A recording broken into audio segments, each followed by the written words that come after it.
So yeah, hello everyone, welcome to the third problem which is mad sum। Question का नाम तो अच्छा है। मैंने अभी अभी ऑलरेडी रिकॉर्ड किया था बट मुझे पता चला कि कुछ तो इशू की वजह से वो रिकॉर्ड प्रॉपरली नहीं हुआ है। नो प्रॉब्लम विद दैट, मैंने अभी अभी एक्सप्लेन किया था ये in the previous board. But ठीक है, फिर से let's start with the explanation. There is nothing wrong in explaining twice.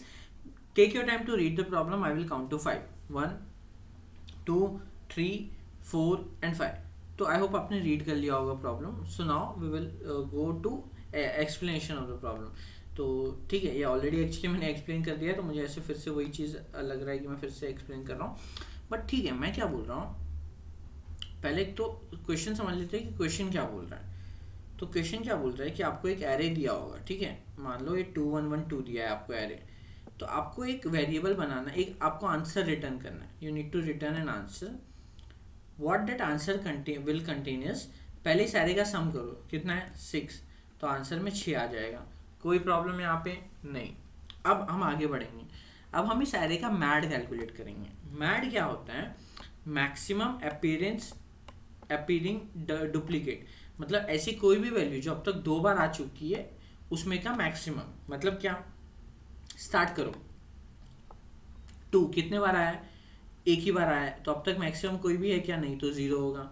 1 कितने बार आया है? एक ही बार आया है, तो मैक्सिमम अब तक कुछ है क्या? तो नहीं, 0 होगा। 1 कितने बार आया है? 2 बार, एक बार यहाँ एक बार यहाँ। तो टोटल अगर 1 2 बार आ गया है तो मैक्सिमम की वैल्यू अपडेट होगी, क्या हो जाएगी? 1 हो जाएगी। तो यहाँ पे 1 प्रिंट होगा।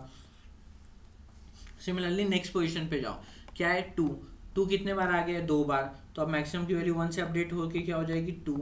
तो यहाँ पे 2 डाल देंगे। अब मान लो फिर से एक 1 आता, तो 1 की वैल्यू कितनी बार आ गई? 3 बार। तीन मतलब दो, मतलब दो या दो से ज़्यादा, ऐसी बात चल रही थी, ठीक है। डुप्लीकेट मतलब 2 या 2 से ज़्यादा। पर क्या मैक्सिमम की वैल्यू अपडेट होकर 2 से 1 होगी? नहीं, क्योंकि 2 बड़ी वैल्यू है, तो मैक्सिमम की वैल्यू विल स्टिल रिमेन 2। ठीक है, मेक सेंस।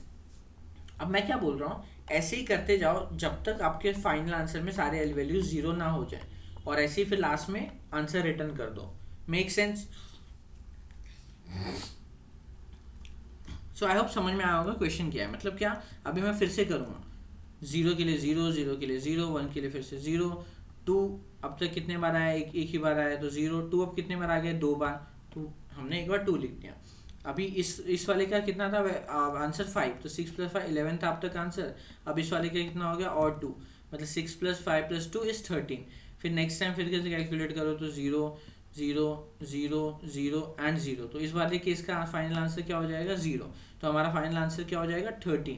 तो चेक करते हैं क्या इसका आंसर 13 ही है? यस, इस वाले टेस्ट केस का आंसर 13 ही है। नहीं, इस वाले का 9 है एक्चुअली। हमने कोई गलत टेस्ट केस ले लिया क्या? नो, हमने कोई गलत टेस्ट केस तो नहीं लिया है। ओके ओके, सॉरी, हमने एक एक्स्ट्रा वेरिएबल ले लिया था, माय बैड। ओके, सॉरी, हमने ये एक एक्स्ट्रा 1 ले लिया था जो कि क्वेश्चन में नहीं था। बट आई होप समझ में आया होगा कि क्वेश्चन में करना क्या है। अब मैं क्या बोल रहा हूँ पता है क्या, जो क्वेश्चन में दिया वही करते हैं, अपना दिमाग चलाते ही नहीं। जो बोल रहा है ना क्वेश्चन, वो करते हैं। अब आप बोलोगे उसे ब्रूट फोर्स आएगा, मतलब उससे ये हो जाएगा, टीएलई आएगा, राइट, करेक्ट, टीएलई आएगा। बट मैं बोल रहा हूँ उसको पेन पेपर पे करते हैं। The best thing to do solve a problem is to solve it on pen paper. Code लिख के प्रॉब्लम नहीं सॉल्व होता है। Problem you need to solve on pen paper and then you need to code it as someone has coded. First solve the problem then write the code, ठीक है। तो मैं क्या बोल रहा हूँ, प्रॉब्लम सॉल्व करने के लिए ना, हम जैसे प्रॉब्लम बोला है ना वैसा हम लोग पेन पेपर पे कर देते हैं। मान लो एक एरे ले लेते हैं, 4 3 1 1 1 3 4 5, मे बी दिस एरे। अब जो प्रॉब्लम में बोल रहे हैं ना वो करते हैं। प्रॉब्लम ने बोला मैड कैलकुलेट करो, मैंने कैलकुलेट किया 0 0 0 1 1 3 4 5, now 4 4। Now I am not going to explain यार मैड कैसे कैलकुलेट करना है, बट वो मैंने अभी पीछे बताया, उसको रिवॉच कर लो वीडियो को। That's pretty simple. हम चेक करते जाएंगे कि कहाँ ऐसा आ गया, कि यार ऐसा कौन सा पॉइंट है जहाँ पे कोई भी वैल्यू डुप्लीकेट हो रही है। जैसे 1 यहाँ पे डुप्लीकेट हो गया तो यहाँ आंसर 1 हो गया। इसके आगे बढ़े, अभी भी डुप्लीकेट सिर्फ 1 है तो 1 आंसर हो गया। अब जब 3 पे आए तो 3 भी अब 2 बार आ चुका है, तो फिर 1 और 3 में बड़ा कौन सा है? 3, तो आंसर 3 हो गया। Same goes for 4 and then 5 पे जब पहुंचे तो 5 2 बार नहीं आया है अब तक। तो अब तक जो मैक्सिमम की वैल्यू है वो कितनी है? 4 ही है, तो यहाँ पे भी 4 आ गया। सिमिलरली आगे बढ़ते हैं, 0 0 0 0 1 1 देन 1 अगेन एंड 4। फिर से आगे बढ़ते हैं, 0 0 0 0 0 1 1 1, फिर से आगे बढ़ते हैं, 0 सारे ज़ीरोज़ हैं, फिर यहाँ पे 1 एंड 1, फिर से सारे ज़ीरोज़ हैं, लास्ट में सिर्फ एक 1। अभी ना मैं यहाँ पे एक बात बताता हूँ which you need to understand. इस वाले केस को देखने से पहले ना मुझे लगता है एक सिंपल वाला केस देखना चाहिए, because that will give you a better understanding of the problem.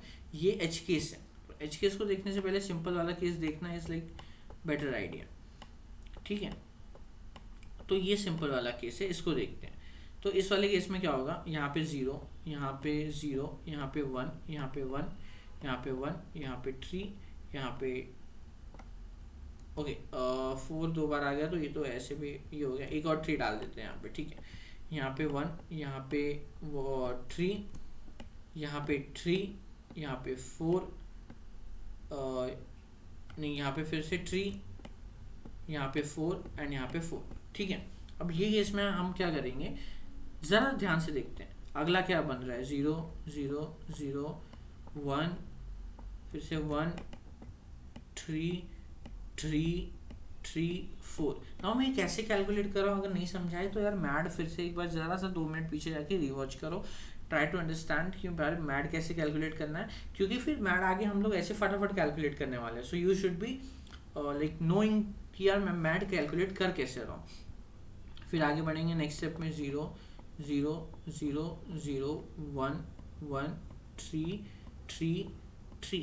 अब ज़रा एक केयरफुल ऑब्जर्वेशन करो यार, let's do a careful observation. Careful observation क्या बोल रहा है पता है क्या, कि यार देख इनिशियली सॉरी पहला वाला जो है ना ये थोड़ा रैंडम है, इसको भूल जाओ, पहले वाले का सम कैलकुलेट कर लो और फिर उस एरे को ही भूल जाओ। फिर नया एरे जो बन रहा है ना मैड वाला, उस पर हम सारे टास्क करेंगे। अब इस एरे को ध्यान से देखो, ये वाला जो एरे है इस वाले को ज़रा ध्यान से देखो, ये एरे ऐसे प्रिंट हुआ था, नेक्स्ट स्टेप में क्या ये वाला पार्ट प्रिंट हुआ है आगे, मेक सेंस। उसके नेक्स्ट स्टेप में क्या ये वाला पार्ट प्रिंट हुआ है उसके आगे, मेक सेंस। उसके नेक्स्ट स्टेप में लेट्स सी क्या होगा, 0 0 0 0 0 1 1 3 3। क्या उसके नेक्स्ट स्टेप में ये वाला पार्ट प्रिंट हुआ है? Are you able to understand क्या हो रहा है यहाँ पे, 0 0 0 0 0 1 1 3। उसके अगले वाले पार्ट में ये वाला पार्ट प्रिंट हुआ है, मेक सेंस। फिर ऐसे ही सब 0 जाके लास्ट में यहाँ 1 1 आएगा, फिर उसके आगे सब 0 0 जाके लास्ट में सिर्फ एक 1 आएगा। तो एक बात समझ रहे हो आप, हो क्या रहा है कि जब तक ये एलिमेंट बाहर ना चले जाए, एक एक एलिमेंट पॉप होते जा रहा है बेसिकली, और जब तक वो पॉप ना हो तब तक वो शिफ्ट होते जा रहा है। लास्ट में ऐसे करके सारे एलिमेंट पॉप हो जाएंगे, ठीक है। अब मुझे बताओ, ये जो 1 है इसको पॉप होने के लिए कहाँ जाना है? ये बोल रहा है भाई मैं हूँ अभी करंटली, मैं सबसे पहले मैं 1 अकेला नहीं, मैं 2 बार हूँ, ठीक है। मुझे कितने पोजीशन आगे जाना है, तो इसको कहाँ जाना है? अभी ये मान लो फर्स्ट पोजीशन पे, ये सेकंड पोजीशन है, ये थर्ड पोजीशन है, ये फोर्थ पोजीशन है, ये फिफ्थ पोजीशन है, ये सिक्स्थ है एंड ये सेवन्थ पोजीशन है, ठीक है। इसको कहाँ तक जाना है? देखते कितने बार आया ये, 1 बार 2 बार 3 बार 4 बार 5 बार 6 बार, राइट। जब तक ये सिक्स्थ पोजीशन पे नहीं आ गया, मतलब बेसिकली सेवन्थ पोजीशन पे नहीं आ गया 1, तब तक ये 2 बार आ रहा था, लास्ट में एक 1 पॉप हो गया, मेक सेंस। समझा मैंने क्या बोला? जब तक वो लास्ट पोजीशन पे नहीं गया था तब तक it was coming as it is, उसके बाद वो एक एक से कम होते गया, राइट। तो अभी मैं क्या बोल रहा हूँ, समझ में आया मैंने पहले क्या बोला इस क्वेश्चन में? अब तक मैंने ये जो स्टेप है ना, अगर ये स्टेप समझ में आ गई so you are good to go. अगर ये स्टेप समझ में नहीं आई तो फिर हम लोग आगे सॉल्यूशन में फिर बढ़ के फायदा ही नहीं होगा, we will get stuck here. So ये स्टेप समझना सबसे पहले इंपॉर्टेंट काम है कि हमने यहाँ पे क्या किया। सी वो शिफ्ट कैसे हो रहा है वो समझ में आया आपको? It's just pretty simple. हर बार क्या होगा, वो एक एक से शिफ्ट होते जा रहा है, ठीक है। अब इसमें हम लोग क्या करना चाहिए, what we need to do. अब हमें क्या करना है, हम एक्चुअली में इसको शिफ्ट तो कर नहीं सकते हर बार, so we need to find a method जिसमें हम एक्चुअली शिफ्ट ना करके we are trying to find out the number of times हमें उसको शिफ्ट करना है। अब वो नंबर हम कैसे फाइंड करेंगे? Again I will count to 5, you can pause the video and try to think यार इसमें क्या कर सकते हैं। Okay, 1 2 3 4 and 5। So I hope पहले आपको समझ में आया होगा कि यार मैं बोल क्या रहा हूँ, मेक सेंस कि मैं बोल क्या रहा हूँ। What I am saying is कि यार एक काम करो, ये जो 1 है ना, 1 जो है इसको एक बार लास्ट में तो ऐड करना ही है। ये जो 1 है इसको एक बार लास्ट में तो ऐड करना ही है, बट तब तक ये और कितने बार ऐड होगा, ये और कितने बार ऐड होगा। मेक सेंस मैंने क्या बोला, समझ में आया कि यार मैं ये तो समझ गया कि भाई ये जो 1 है इसको मुझे ऐड तो करना है, पर ये कितने बार ऐड होगा, this is something we need to figure out. समझा नहीं समझा, समझा नहीं समझा, मेक इट क्लियर, समझ में आया नहीं समझ में आया, शायद नहीं समझ में आया, ठीक है, it's fine. See obviously this is a bit, थोड़ा सा एक क्वेश्चन है ये, थोड़ा सा हम बोल सकते हैं कि थोड़ा सा कॉम्प्लिकेटेड है, it's not that pretty simple straight forward. तो फिर इट्स नॉट समथिंग कि आपको अगर नहीं समझ में आया तो it's something to worry about, ऐसा कुछ भी नहीं है।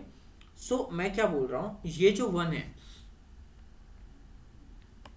इस 1 को देखो, ये जो 1 है इस 1 को देखो,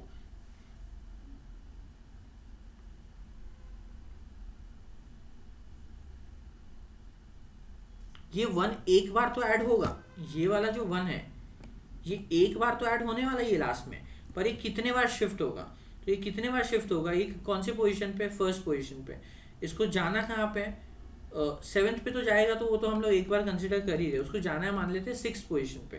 तो ये वाला 1 कितने बार शिफ्ट होगा, 5 बार, 6 बार, एक बार, 2 बार, 3, कितने बार आएगा, 6 बार आएगा, एक बार, 2 बार, 3 बार, 4 बार, 5 बार, 6 बार, 7th टाइम तो हम लोग काउंट पहले ही कर रहे हैं, ठीक है। अभी 7th वाले काउंट को हम 7 क्यों नहीं काउंट कर रहे, 6 क्यों काउंट कर रहे, ये टेस्ट केस एच केस में समझ में आएगा, एच केस ओपन करते जो एच केस का ना, उसमें ये चीज समझ में आएगी। सी 1 जो है इस वाले एरे में, ये वाला जो 1 था ये कितने बार आ रहा है, एक बार, 2 बार, 3 बार, 4 बार और फिर 5 बार आ रहा है, वो 5वीं बार का छोड़ देते हैं। पर ये जो 3 है, ये 3 एक ही बार था, राइट, अगली बार ये 3 रिप्लेस हो गया 1 से। अगर अगली बार मतलब मैं क्या बोल रहा था, अब तक क्या हो रहा था उस केसेस में कि तू 1 जो है 1 1 ऐसे अभी अगला एक्सपेक्टेड क्या था हमारा कि ये प्रिंट होना चाहिए आगे, पर ये नहीं प्रिंट हुआ है, प्रिंट क्या हुआ है 1 1 1 4। क्यों, क्योंकि 3 एक ही बार था, अगर वो नंबर एक ही बार है तो अगली बार तो वो 0 हो जाएगा, वो नंबर तो हट ही जाएगा, उस अगर वो नंबर 2 बार है ही नहीं तो मैड में उसकी वैल्यू आएगी ही नहीं, तो फिर वो number, that number will get replace by 1। अब मैं सिंपल सा फंडा बता रहा हूँ, ठीक है। नाउ मैं अभी इसमें एक अपना अप्रोच बता रहा हूँ, let's see whether you agree with this और नॉट। इफ यू थिंक यार ये अप्रोच बहुत कॉम्प्लेक्स है, again if you have a better approach please comment में लिख के बताओ, we will love to discuss over there, and if your approach is good we might make another video on that as well. मैं क्या बोल रहा हूँ, सी start with 4, ठीक है। अभी पहले तो मैड वाला एरे बना लो, तो मैड वाला एरे बनाते हैं फटाफट जाके, 0 0 0 1 1 3 4 4। अब मैं क्या बोल रहा हूँ, सी मुझे पता है ये 1 अभी यहाँ पे, इस 1 को कहाँ तक जाना है, लास्ट इंडेक्स तक जाना है। लास्ट इंडेक्स तक जाने में मतलब किसको कितने बार आएगा, ये 4 बार आएगा। लास्ट इंडेक्स वाला तो एक बार पक्का है, इसके लिए एक पक्का रखो, एक बार तो ये पक्का आएगा, पर ये और कितने बार आएगा, एक बार यहाँ आएगा, एक बार यहाँ आएगा, एक बार यहाँ आएगा, तो और एक बार खुद यहाँ पे था, तो टोटल 4 बार आएगा। तो इसके लिए 4 टाइम्स 1 और ऐड कर दो। फिर नेक्स्ट पे आओ, ये वाला 1, ये एक बार तो लास्ट में पक्के से आएगा, पर ये एक बार तो लास्ट में पक्के से आएगा, बट ये और कितने बार आएगा लास्ट में आने तक, 3 बार आएगा, एक बार यहाँ पे, एक बार यहाँ पे, एक बार यहाँ पे। तो इसके लिए 3 into 1 ऐड कर दो, मेक सेंस। अब ये वाला 3, ये वाला 3 है, ये एक बार तो पक्के से आएगा, पर क्या ये लास्ट तक जा पाएगा, नहीं, क्योंकि ये बेचारा एक ही बार है। तो अगर ये कभी मैक्स बना ही नहीं तो इसकी वैल्यू तो मैक्स में कभी आएगी ही नहीं, तो हमारा एरे अगली बार ऐसे दिखने वाला है 1, अच्छा यहाँ से 1 हट के 1 1 1 एंड 4, क्योंकि 3 वैल्यू तो कभी आएगी नहीं, क्योंकि अगर वो 2 बार है ही नहीं तो डुप्लीकेट है ही नहीं, और अगर डुप्लीकेट है ही नहीं तो वो कभी मैड बन ही नहीं सकता, तो ये 3 वैल्यू डिसअपियर हो जाएगी। इसके बदले कौन आएगा, 1 आएगा। अब वो कितनी बार आएगा ये समझते हैं, ये 3 एक बार तो आ गया, अब वो जो 1 है वो कितनी बार आएगा, एक बार, 2 बार, क्योंकि 3 यहीं पे डिसअपियर हो गया। अगर नहीं समझा तो ऐसे समझो, अभी तक हम क्या देख रहे थे, वो 1 एक बार लास्ट टाइम में तो आएगा, वो लास्ट टाइम तक पहुंचने तक कितना लगेगा ना, वैसे ही 3 का मान लो कि 3 लास्ट में तो एक बार आएगा ही, बट लास्ट तक पहुंचने तक उसको कितना टाइम लगेगा 2। पर 2 बार हम लोग 3 नहीं ऐड करेंगे, 2 बार क्या ऐड करेंगे 1। क्यों, इससे पिछला एलिमेंट जो मैड था। अब ऐसा क्यों हो रहा है, क्योंकि 3 बेचारा खुद कभी मैड नहीं बन सकता, तो हम लोग आंसर में क्या ऐड करेंगे 2 × 1। Make sense. अब हम 4 पे आए। 4 जो है वो एक बार तो खुद से आएगा ही, पर लास्ट तक जाने तक वो कितने बार आ रहा है, एक ही बार आ रहा है, तो एक बार हम लोग 1 × 4 ऐड कर देंगे। फिर ये वाला जो 4 है ये एक बार तो आएगा ही, पर ये लास्ट तक जाने तक कितनी बार आ रहा है, एक भी बार नहीं भाई, ये तो लास्ट पे ही है पहले से, तो इसके लिए हम लोग कुछ भी नहीं ऐड करेंगे। तो हमारा फाइनल आंसर ये हो जाएगा 1 + 4 + 1 + 3 + 3 + 2 + 4 + 4 + 4। आई होप समझ में आया, मैंने क्या बोला समझ में आया।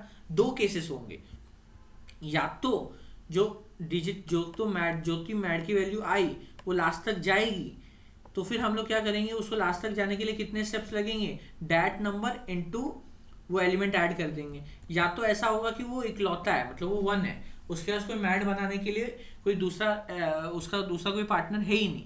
तो अगर वैसा केस है तो वो खुद सर्वाइव नहीं कर पाएगा, वो आगे नहीं बढ़ पाएगा, तो वो क्या बोलेगा, मैं तो नहीं आगे बढ़ पाऊंगा, मेरी जगह कौन लेने वाला है, 1 लेने वाला है, क्योंकि मेरी मैड की वैल्यू 1 हो जाएगी। फिर 1 नहीं, मतलब मेरी जगह कौन लेगा, मेरा पिछला मैड। तो हम लोग इसके बदले इसको कितने स्टेप्स लगने वाले थे 2, तो जो 2 स्टेप है उसको हम लोग 3 से मल्टीप्लाई करेंगे नहीं आंसर में, उसके पिछले वाले से विच वाज 1, उससे मल्टीप्लाई करके ऐड कर देंगे। आई होप समझ में आया होगा, नहीं समझ में आया होगा तो ठीक है, फिर से इसको मैं कोड में लिख के बताता हूँ। इस कोड में हम जब लिखेंगे तो ये और बेटर अंडरस्टैंडिंग होगी। एंड आई गेस प्रॉब्लम ये अपना सिस्टम टेस्टिंग कंप्लीट भी हो गई होगी, so we will be able to like submit the solution as well, ताकि हमें वहाँ पे समझ में भी आए कि कुछ एरर आ रहा है कि नहीं। तो पहले तो मैं बेसिक काम कर रहा हूँ, जो कि अपना एरे को इनपुट लेने का, ठीक है। इसके बाद मैं क्या बोल रहा हूँ, सबसे पहले तो मुझे इस एरे पे काम ही नहीं करना, तो एक आंसर बना लेता हूँ जिसमें मैं उसका सम स्टोर कर लेता हूँ, क्योंकि मुझे सम का उसकी रिक्वायरमेंट है। पर मुझे वो एरे पे काम नहीं करना, मुझे किस पे काम करना है, उसके मैड पे। तो मैं क्या करता हूँ, मैड बनाने के लिए एक मैप बना लिया, एंड फिर उस एरे में ट्रेवर्स करता हूँ। उस एरे में ट्रेवर्स करने गया और मैंने बोला कि ओ चलो calculate mad. How to calculate mad, we will say HM of जो पर्टिकुलर वैल्यू है उसको इंक्रीज कर दो। इफ़ अच्छा एक मैड की वैल्यू भी बना लेते हैं, तो mad initially was 0। If HM of ARR of I is greater than equal to 2, मतलब अगर ये 2 हो गया, 2 या 2 से ज़्यादा, तब मैं चेक करूँगा कि मैड जो है that will be max of mad comma ARR of I, कि क्या अभी जो करंट एलिमेंट 2 बार हुआ है वो मेरे मैड से करंट मैड से बड़ा है तो मैक्सिमम करूँगा, नहीं तो छोड़ दूंगा। और ARR of I will be equal to mad, मतलब मैंने जो ओरिजिनल एरे हमें दिया था उसको भुला के उसको मैड एरे बना दिया। ये मैड एरे बनाने का प्रोसेस तो समझ में आया होगा, मेक सेंस। अब मैं क्या बोल रहा हूँ कि I will store the previous value. Previous value क्या स्टोर कर रहा हूँ, ये प्रीवियस काउंटर क्या स्टोर करने वाला है कि जैसे मैं इस पोजीशन पे आ गया जहाँ मेरे पास कोई डबल नहीं था, वहाँ पे मैं कौन सी वैल्यू लेने वाला हूँ, मेरे प्रीवियस वाले की। तो इसके लिए मैं एक प्रीवियस काउंटर मेंटेन कर रहा हूँ, ठीक है। बट अभी भी हमने मैड वाले एरे की हमने फ्रीक्वेंसी नहीं स्टोर की है कि ये 2 बार आया है कि नहीं, 2 या 2 से ज़्यादा बार आया है कि नहीं, तो इसको फ्रीक्वेंसी स्टोर कर लेते हैं। फ्रीक्वेंसी स्टोर करने के लिए फिर से हम हमारा मैप क्लियर करते हैं and let's iterate in our array, and वहाँ जाके हम लोग फ्रीक्वेंसी स्टोर कर लेते हैं। तो like this is the basic frequency store करने का मेथड, इसमें कुछ समझाने लायक है नहीं। Now what I am saying is let's traverse the array, और हर एलिमेंट के लिए हम चेक करेंगे, हर एलिमेंट पे जाके हम लोग चेक करेंगे कि भाई तुझे कितनी दूर जाना है। तो सबसे पहले एक बार तो तू आएगा, एक बार तो तेरा आना पक्का है, तो वो उसको ऐड कर देते हैं। अब एक बार तो तेरा आना पक्का है, उसको ऐड कर देते हैं। अब क्या तू खुद जाने वाला है या जैसे 3 के केस में तेरा प्रीवियस वाला जाने वाला है, ये चेक करना है। तो हम क्या बोलेंगे, अगर तेरी फ्रीक्वेंसी ग्रेटर देन 1 है, मतलब तू खुद जाने वाला है, तो हम बोल देंगे answer plus equal to n minus I minus 1। n minus I minus 1 is the length he needs to travel, और तू खुद जाने वाला है, तो हम बोल देंगे कि it will be equal to array of I, right. But अब इस केस में एक और चीज़ होगी, हाँ ठीक है, एल्स क्या होगा, तू खुद नहीं जाएगा, तू किसको भेजेगा, प्रीवियस वाले को। तो प्रीवियस वाले के लिए हम क्या कर देंगे, same n minus one minus i into previous add कर देंगे। ठीक है, अभी एक सवाल है, हम प्रीवियस अपडेट कहाँ कर रहे हैं, तो प्रीवियस कब अपडेट करेंगे, क्या 3 को हम प्रीवियस की वैल्यू को 3 बनाएंगे, नहीं, क्यों नहीं बनाएंगे, क्योंकि 3 खुद ही आगे नहीं बढ़ रहा है, 1 आगे बढ़ रहा था, तो हम बोलेंगे कि जब भी एलिमेंट में 1 से ज़्यादा है तभी हम लोग प्रीवियस की वैल्यू को अपडेट करेंगे। तो previous equal to ARR of i, ये तभी होगा जब हम लोग को एक से ज़्यादा उसके इंस्टेंसेस है। करेक्ट। अभी ना लास्ट में हम कुछ नहीं करेंगे, हम प्रिंट कर देंगे आंसर को, and I guess it should have solve the problem. अगर कुछ नहीं होगा, कुछ टेस्ट केस वगैरह मिस हो रही होगी तो हम लोग अभी इसको डिबग करेंगे, but I guess this should have solve the problem. Let's see. तो it's 13940 which is giving the right for at least the sample test cases. Hopefully system testing complete हो गई हो, which is not, वरना इसको submit करके देख सकते थे हम लोग। So yeah, this was about the C problem. Let's meet in the D problem. Oh sorry, let's meet in the next contest. This was about the up solving session of 960 due 2. Thank you.